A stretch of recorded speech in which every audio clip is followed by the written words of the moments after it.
కలలు కొన్నిసార్లు చాలా దూరం అనిపిస్తుంది కదా! ముఖ్యంగా జీవితం మన వైపు సవాళ్లు విసురుతున్నప్పుడు.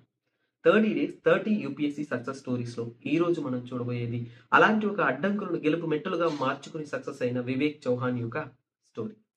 సాధారణ మిడిల్ క్లాస్ ఫ్యామిలీలో పుట్టిన అతను గాజియాబాద్ నుంచి కూడా 35 కిలోమీటర్లు ట్రైన్‌లో ట్రావెల్ చేసి తన గవర్నమెంట్ స్కూల్‌లో చదువుకునేవాడు. కష్టపడి చదివించిన టీచర్ జాబ్ సాధించాడు. 25వ సంవత్సరానికి ఇష్టపడిన అమ్మాయిని ప్రేమించి పెళ్లి చేసుకున్నాడు. సో ఇప్పుడు ఫ్యామిలీ రెస్పాన్సిబిలిటీస్ పిల్లలు అన్నీ కూడా సెట్ అయిన తర్వాత ఇప్పుడు అనుకుంటాడు ఐఏఎస్ అవ్వాలని. అప్పుడు జనరల్ కేటగిరీలో 4 అటెంప్ట్‌లు మాత్రమే ఉండేది. సో తను ప్రయత్నిస్తాడు. 4 అటెంప్ట్‌లో ఫెయిల్యూర్ అవుతాడు. అందరూ కూడా బాధపడుతున్నారు. ఇంక ఇది ఇంత సాధ్యం కాదు అనుకున్నారు. తనకు 30 ఏళ్ల సంవత్సరం, ఓ 30 ఇయర్స్ ఏజ్ కూడా వచ్చేసింది. కానీ ఇప్పుడు 2013లో గవర్నమెంట్ అనౌన్స్ చేస్తుంది 2 అటెంప్ట్స్ ఎక్స్‌ట్రా. సో ఇప్పుడు ఈ 2 అటెంప్ట్స్‌లో ఎలాగైనా సాధించాలని తను ప్రయత్నం చేస్తాడు. మళ్ళీ ఒక అటెంప్ట్‌లో ఫెయిల్ అవుతాడు. ఇప్పుడు చివరిగా ఒక అటెంప్ట్ మాత్రమే ఉంది. 32 ఇయర్స్‌లో 2015లో తను కష్టపడి ఈ అటెంప్ట్‌లో 300థ్ ర్యాంక్ అనేది సాధిస్తాడనమాట. సో ఇక్కడ మనం తెలుసుకోవాల్సిన ఒక ముఖ్యమైన విషయం ఏంటంటే జీవితంలో ఎన్నో సార్లు ఓడిపోతూ ఉంటాం. ఎన్నో సార్లు ఓటమిని చూస్తూ ఉంటాం. ఎన్నో సార్లు సెట్ బ్యాక్ చూస్తున్నాం.